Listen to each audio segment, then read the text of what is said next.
안녕하세요. 스포츠 지도 전공 세미나 7주차를 시작하도록 하겠습니다. 벌써 7주차 얼굴 비대면으로 얼굴 안 보고 이 수업하게 되는 것도 이제 7주차에 접어들어가는데 우리 선생님들 많이 힘드시리라 생각이 됩니다. 힘드시겠지만 조금 좀 참고 이제 반갑게 우리가 만날 날을 기대를 하면서 만나게 되면 7, 8, 9, 10주차까지는 지난번에 제가 말씀드렸다시피 세미나의 그런 어떤 주 목적, 전공 세미나의 주 목적은 연구법이에요. 지난번에 말씀드렸다시피 연구법에 대해서 간단하게 제 설명이 드릴 건데 어, 이 부분에 좀 많이 어려움이 좀 많이 있습니다. 음, 우리가 서로 조금씩 조금씩 주고받는 그런 어떤 커뮤니티가 형성이 되면서 하게 되면 더 이해도가 더 빠를 텐데 이제 저 혼자만 알고 있는 거를 이제 말씀을 드리다 보니까 이해도가 많이 딸릴 수는 있습니다. 그래서 좀 어떤 그 전달력의 그 질이라든지 그런 게 좀 많이 딸릴 수는 있지만 최대한 우리가 오프라인 시간이라도 제가 조금 이렇게 알려드릴 수 있는 방법이 있으면 그 방법을 선택을 해서 최대한의 그런 만족도를 올려드리도록 최대한으로 제가 노력을 한번 해보겠습니다. 어쨌든 이번 주부터는요 논문 작성 연구 방법이라고 하는 그 연구 방법의 기초라든지 뭐 전문 용어 해설 연구 방법의 기초 제공이라고 해갖고 해나는 났는데 어, 우리 선생님들은 제가 석사 과정을 할 때 그 마음일 것 같습니다. 논문 하면 너무 큰 벽, 너무 큰 장벽 나한테 그 연구 방법 기초 하기 싫은 거 안 해도 되는데 그거 굳이 해야 되나 이거 뭐 하여튼 뭐 똑같은 마음일 것 같아요. 그런데 우리가 이제 다 이제 지도자의 과정을 오신 이상 뭐 석사 과정을 라이센스로 하는 게 아니라 내가 논문을 쓴다 안 쓴다 그런 게 중요한 건 아닌 것 같아요. 그 석사를 하면서 대학원을 다녔으니까 최소한 전공 세미나를 할 땐 최소한 연구법까지는 아니라도 논문 작성법 그리고 또 논문 작성할 때 그런 어떤 기본적인 전문 용어 정도 뭐 이 정도는 한번 들어봤다라고 하는 그 정도는 돼야 된다고 생각을 하기 때문에 이제 간단하게 이렇게 소개를 하는 걸로라도 4주차로는 절대 안 되는 부분이거든요. 연구 방법이. 그래서 최대한 우리가 이제 장벽을 조금 허물일 수 있는 방법으로 제가 최대한 한번 노력을 한번 해보겠습니다. 우리 선생님들도 이제 남의 얘기라고 생각하지 마시고 내 거라고 생각하시고 이렇게 조금만 이렇게 집중을 하시면 전문 용어를 조금 아는 것도 참 큰 도움이 되리라고 생각이 됩니다.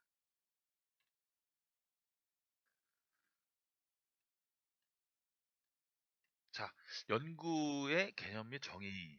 자, 어떤 사물을 과학적으로 분석을 하고 관찰하는 일, 또 자연현상이라든지 생체현상이라든지 사회현상, 그 심리적 현상을 지배하는 법칙을 발견을 해서 그 현상들을 분석한다. 그리고 다시 분석을 해서 다시 종합해서 내 걸로 만드는 거. 근데 그런 것들이 이제 연구라고 말을 할 수 있잖아요. 그래서 모든 행보는 각 학문에서 이루어지는 그 개념 그리고 연구를 통해서 상호 유기한다고 볼 때 고유한 개념적 체계의 발전과 연구는 매우 중요하다라고 할 수 있습니다. 그래서 우리가 연구의 중요성에 대한 질문을 종종 받는데요. 연구는 궁극적으로 세상을 풍요롭게 하고 인간의 삶을 가치 있고 건강하게 하기 때문에 매우 중요하다. 이거는 뭐 너무나 이제 너무나 사전적 의미인 것 같아요. 그러니까 저 같은 경우에는 음, 이러한 연구의 개념 및 정의를 말 그대로 음, 사전적 의미에서만 국한하지 않고 우리가 지도자의 길을 걸으면서 그리고 또 석사 과정이라는 또는 석사 학위라는 그런 어떤 큰 타이틀을 이제 우리가 우리 몸 안으로 들여 보내는 거잖아요. 그렇게 되려고 그러면 최소한 우리가 몸에 그 부분들이 잘 들어올 수 있게 잘 흡수될 수 있게 어, 준비하는 과정이다. 그것이 바로 연구다.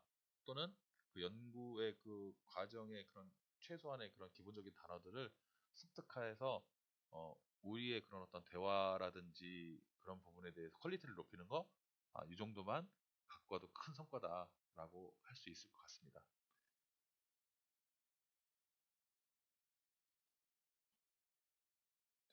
방법에 대해서 한번 봐볼까요? 연구 방법.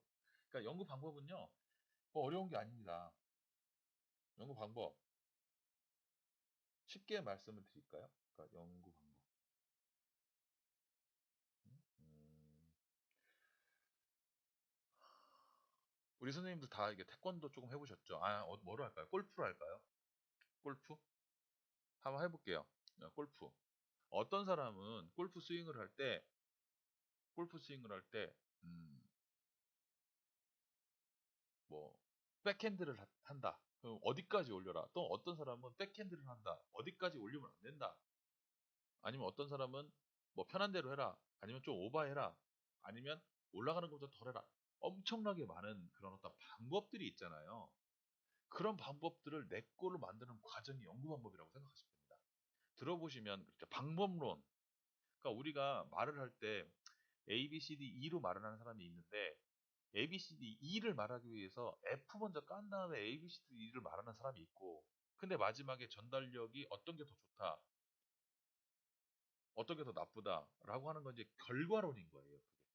그럼 연구 방법이라는 거는 어렵게 생각하지 마시고 내가 무슨 말을 할 때 그냥 내가 할 수 있는 그런 어떤 순서를 잡는 또는 어떤 뭐 강약을 조절하는 방법을 쓸 것이냐 아니면 그냥 천천히 1, 2, 3, 4, 5, 6, 7, 8, 90 순서대로 갈 것이냐라고 하는 그런 어떤 방법론 그리고 그거에 대해서 결과로 나오는 거는 결과론 그리고 연구 방법은 내가 어떻게 컨셉을 잡을 것이냐 어떠한 방법으로 갈 것이냐 그게 끝이에요. 그렇게 생각하시면 상당히 쉽습니다.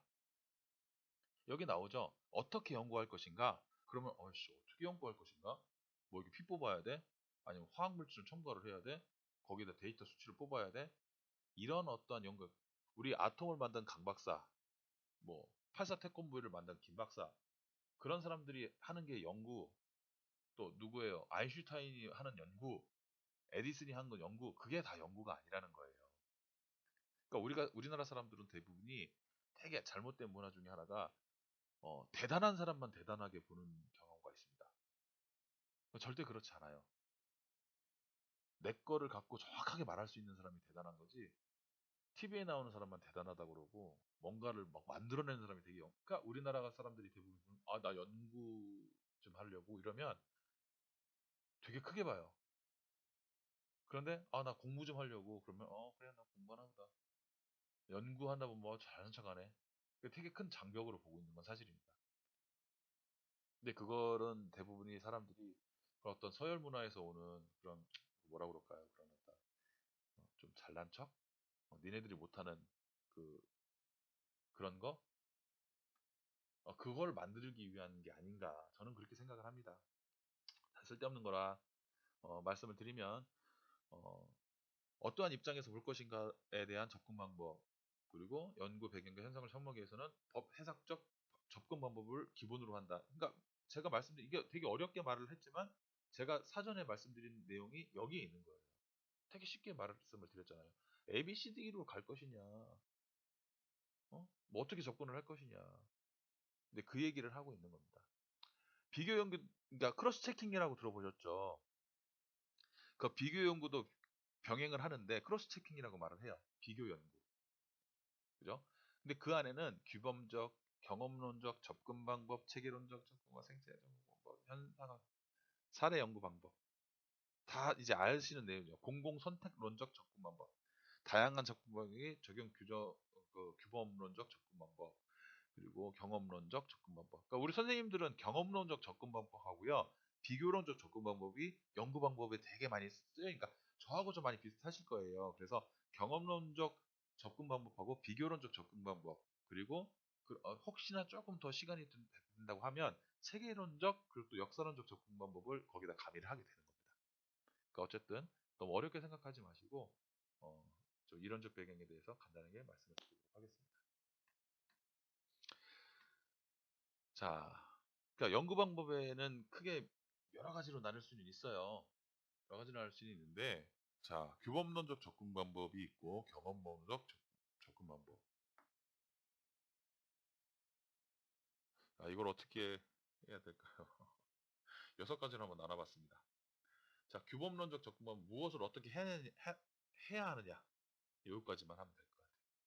그럼 경험론적은 뭐 어떻게 생각하세요? 내가 경험한 거? 아니, 그렇게 생각하시면 안 됩니다. 과학적 연구를 중요시하는데, 여기서 말하는 과학적 연구는 되게 어려운 말로 써놨지만, 과학적 연구를 하는 게 아니라 내가 경험을 했기 때문에 이게 맞다라는 거를 증명하라는 얘기예요. 내가 경험했으니까 이게 맞아. 근데 말로만 하면은 꼰대 되는 겁니다. 근데 이 경험을 바탕으로 정립을 시키는 것이 경험론적이지, 노하우 있잖아요, 노하우. 노하우라는 게 내가 만들어 놓은 거지만 모든 사람한테 다 적용되는 건 아니라는 거죠. 근데 그 노하우를 과학적으로 증명을 하면 경험론적 접근 방법이 되는 겁니다. 세 번째, 생태학적 접근 방법.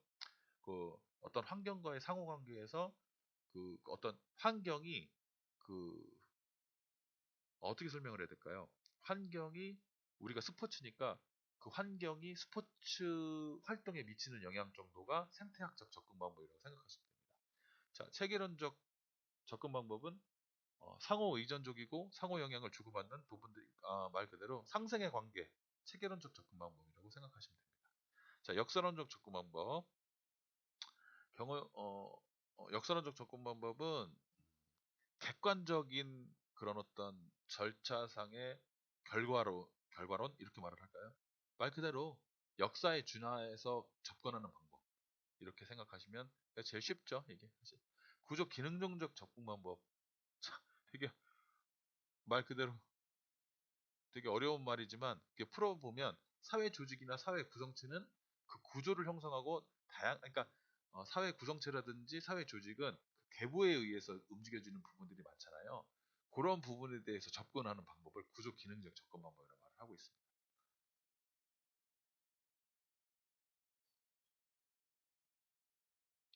한번 봐볼까요?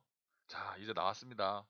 분산 분석, 뭐 일원량 분산 분석, 이원량 분산 분석, 사전 비교, 계획 비교법, 뭐 사후 검정, 뭐 이렇게 얘기가 나오죠. 한번 들어보셨는지 모르겠습니다. 들어보셨는지 모르겠지만 제가 한번 질문하는 시간을 한번 가져볼게요. 그 음, 아노바 들어보셨습니까? 아노바. 그거를 분산 분석이라고 말을 합니다. 분산 분석. 자, 분산 분석이라는 거는 아노바 분석이라고 말을 하는데, 이게 들어보셨는지는 모르겠습니다.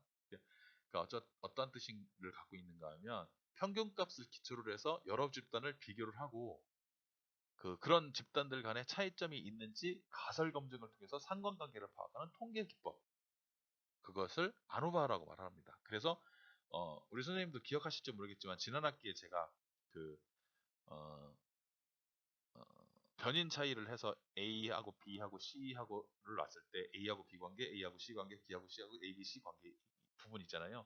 그런 부분을 하는 것이 아노바의 그런 기초라고 보시면 됩니다. 근데 그 안에서 조금만 더 들어가면 이론 분산 분석이라고 말을 하고 있어. 원웨이 아노바 들어보셨나요? 원웨이 아노바. 원웨이 아노바는 말 그대로 한 길이에요, 한 길. 그래서 단일 요인 변수, 독립 변수 들어보셨죠? 독립 변수, 제가 말씀드렸던 제목에 준하는 그 흔들리면 안 되는 그 변수. 그래서 독립 변수에 의해서 종속 변수에 대한 그 평균치 차이를 검증하는 데 이용을 한다. 이해를 하셨는지 모르겠지만 제가 A, B, C라고 했을 때 A하고 C하고 관계를 하는 것이 원웨이 아노바를 말씀을 드리는 거예요. 이거를 일원 분산 분석이라고 말하는데, 다른 말로 일원량 분석이라고 말도 해요. 일원량 분석, 원웨이 아노바. 그러면 이원 분석이 뭐예요? 투웨이 아노바죠. 투웨이 아노바. 뭘까요? 그러면 이게 투웨이 아노바 같은 경우에는요, 어, 말 그대로 변수, 독립 변수가 둘이라는 거예요. 근데 독립 변수가 둘이다 보면 결과로라든지 매개가 상당히 많이 흔들리는 건 사실이잖아요. 그래서 저 같은 경우에는 투웨이 아노바를 독립 변이를 두 개를 안 해요. 물론 실력 차이도 있겠지만 처음에 배울 때 상당히 그 이해도가 많이 떨어지는 부분이어서 원웨이 아노바까지는 제가 A, B, C, D 여러분들께 말씀드린 그 이해된 부분을 정확하게 말씀을 드릴 수 있는데, 독립 변이를 두 개로 이렇게 나눠버리니까 제가 상당히 이해도가 많이 딸리더라고요. 그래서 저는 이월량 분석은 잘 안 하는 편입니다. 그래서 하여튼 뭐 2A 언어바, 1A 언어바 이렇게 나오게 있고요. 사전 비교는 뭘까요? 사전 비교. 말 그대로 그 특정한 질문에 대한 관심, 이거를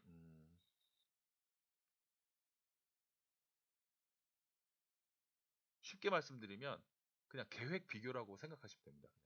사전 비교는 계획 비교다. 그거는 그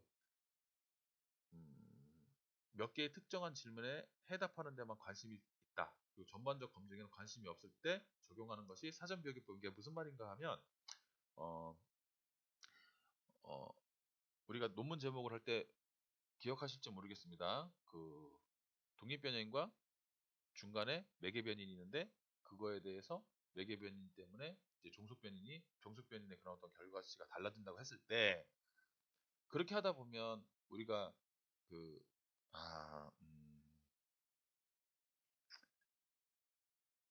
하위 변수들도 분명히 이제 존재하게 되거든요. 그 하위 변수들의 그런 어떤 부분하고 이거 어떻게 설명을 해야 될까요? 그 하위 변수의 부분하고 우리 가설 검증하는 부분이 또 하나 있는데 그건 이제 오프라인에서 제가 설명을 해드리도록 할게요. 일단 그 부분에 나머지 것들을 비교를 해보는 것이 이제 계획 비교하고 사전 비교라고 이제 말씀을 드릴 수가 있겠습니다. 말 그대로 사후 검증은 또 뭘까요? 사후 검증.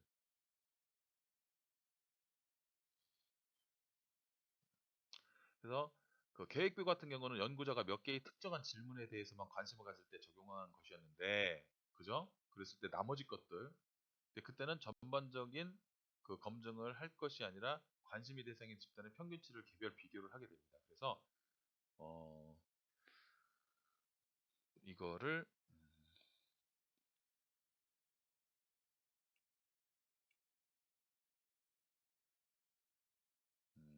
가설을 가지기보다는 독립변인의 효과가 있느냐를 검증하는데 1차적인 목적을 둘 때가 많다. 그 사전 비교를 하는 것이 아니고 우선 전반적 검증을 하고 그 검증을 통해서 독립변연이 집단 간에 통계적으로 유의한 차이가 있다는 걸 발견을 했다면 어, 그러한 차이는 어디에 있었을까?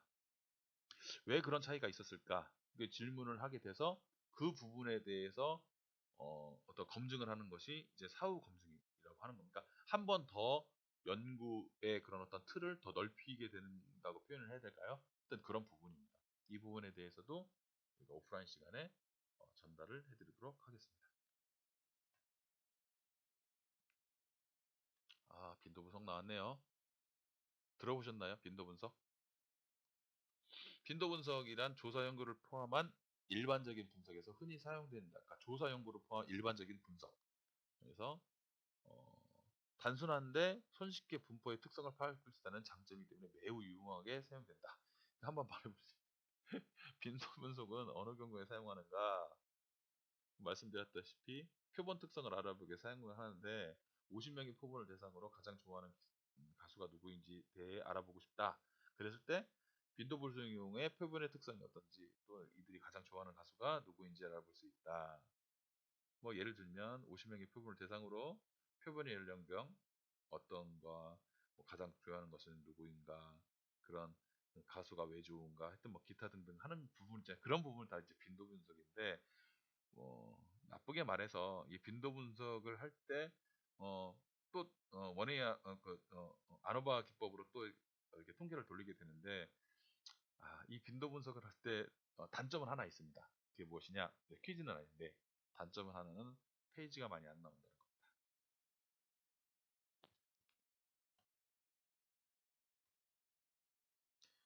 자, 통계에 대해서 또 한번 말씀을 또 다시 들을 시간이 됐네요. 통계? 네.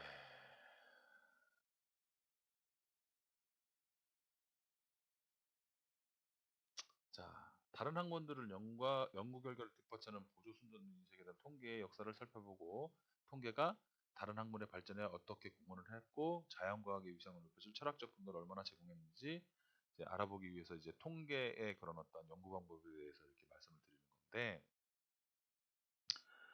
음, 통계의 생성과 전개 과정에 있어서 확률론은 상당히 중요한 요인이 되죠. 그래서 프랑스와 이탈리아에서는 도박의 승률을 수학적으로 규명하는 것에 성공하여 확률론의 기초를 삼았다. 아시죠? 그, 가보셨어요? 그 강원랜드? 우리 같은 사람들은 뭐 느낌대로 찍지만 옆에서 보면은 이제 숫자판 갖고 열심히 볼펜으로 체크하시는 분들이 많으시죠. 이제 그런 부분도 다 통계학, 아니 확률학을 거친 통계학, 기타 등등 이렇게 말을 하고 있습니다. 그래서 사전적으로 보면 통계는 수많은 관찰의 결과, 그 결과의 숫자, 이게 통계다. 그래서 어떤 집단을 대상으로 수집한 자료를 정리를 하고 요약한 것을 순화양으로 표시하는 학문의 분야라고 할 수가 있다라고 할 수 있습니다.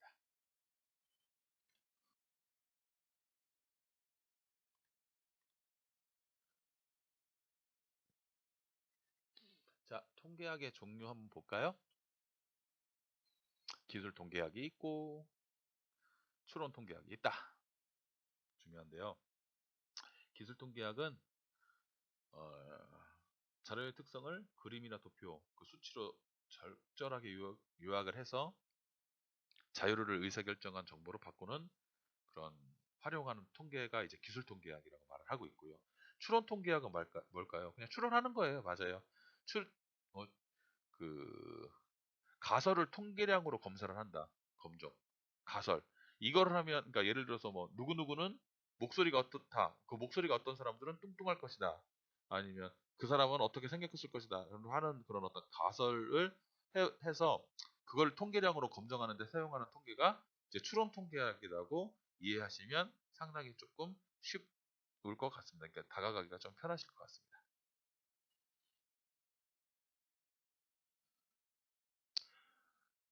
한번 봐보시. 이거는 분석기법 분류라고 하는데 이제 이게 우리 선생님 봐보세요. 이제 양적 변수가 있고 질적 변수, 종속. 음, 연구 목적에는 양적 변수에는 대부분 상관 연구나 그 주집단 이하의 그런 어떤 상관 연구를 하고 있고 질적 변수는 상관이 그냥 말 그대로 상관 연구이긴 한데 상관 연구에서는 말 그대로 그 기억하세요? 우리 양적 연구, 그러니까 저는 이제 질적 연구에서는 대부분이 이제 고찰 논문이라고 생각하시면 아주 편하고요. 양적 연구 같은 경우에는 변수 대 변수 사이로 통계학을 내는 것이 이제 양적 연구라고 이해를 하시면 조금 빠릅니다. 상당히 조금 좀 이해도가 좀 빠를 수 있어요. 물론 그 제가 말씀드린 게 다 이렇게 이 정형화된 거는 아닙니다. 그렇게 이해를 하시면 조금 빠른 형태를 보실 수 있을 것입니다. 이거 좀 쉽게 이해하실 수 있을 것 같아요.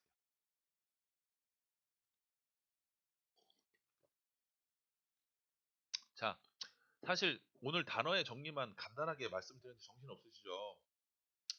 근데 다 8주자 연구법을 간단하게 말씀을 드릴게요. 그때는 8주차는요, 연구의 구성 과정이라든지 아니면 주제 선정과 문헌 분석 그리고 연구 주제의 표현 이 부분인데 우리 선생님들 있잖아요. 이게 좀 어렵다고만 생각하지 마시고요.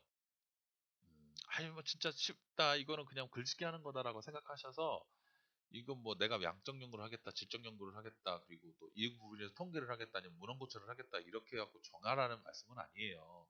근데 그걸 정하기 전에 최소한의 방법이라는 게 있는 거예요. 방법. 그러니까 말 그대로 방법은 우리가 방법을 잡기 전에 질서를 잡아야 되잖아요. 그죠? 근데 순서를 잡아야 되잖아요. 근데 그 순서를 잡을 때 가장 중요한 부분을 간단하게 설명을 드릴 겁니다. 근데 오늘 제가 말씀드리는 거가 얼만큼 조금 와닿으실지는 모르겠습니다. 처음 들어보는 단어도 막 생소한 단어도 막, 뭐 진짜 여기 소리만 하고 있다. 아유, 나 진짜 뭔 말인지 못 알아듣겠다 하시는 선생님들도 분명히 계실 거예요. 근데 그거에 대해서 부담감을 가지면 이 장벽은 또 높아집니다. 예, 그렇게 하지 마시고 그렇다고 해서 제가 드린 말씀을 뭐 인터넷에 찾아서 검색을 해서 그거에 대해서 또 알아보고 그렇게 하지 마시고 어, 간단하게 이제 설명을 드리는 부분에 내가 그 마음의 장벽만 없어진다고 하더라도 우리 선생님들 그러니까 크게 성공하 죄송합니다. 그 취소하겠습니다. 어느 정도 그래도 조금 짚고 넘어갈 수 있다라고 하는 정도는 되니까 부담감만 덜 떨쳐도 상당히 좋은 성과니까 괜찮은 성과니까 부담 갖지 마시고 어, 연구의 그런 어떤 유형들만 이렇게 갖고 가셔도 상당히 좀 부담은 좀 덜하실 것 같습니다. 이제 퀴즈를 드리고 끝내도록 하겠습니다. 자, 7주차 퀴즈. 제가 중요하다고 말씀드렸는데요. 연구 방법론에서 통계학은 두 가지로 나눌 수 있다고 말씀을 드렸거든요. 이게 맞는지 틀리는지는 한번 봐보세요. 연구 방법론에서 통계학은 기술 통계학과 예측 통계학으로 나눌 수 있다. 즉, 기술 통계학과 가설 통계학으로 나눌 수 있다라고 합니다. 맞으면 O, 틀리면 X를 하시면 되는데 한번 봐보시기 바랍니다. 기술 통계학, 예측 통계학 두 개, 기술적인 통계학, 가설 통계학. 맞으면 O, 틀리면 X. 다음 주에 뵙겠습니다. 감사합니다.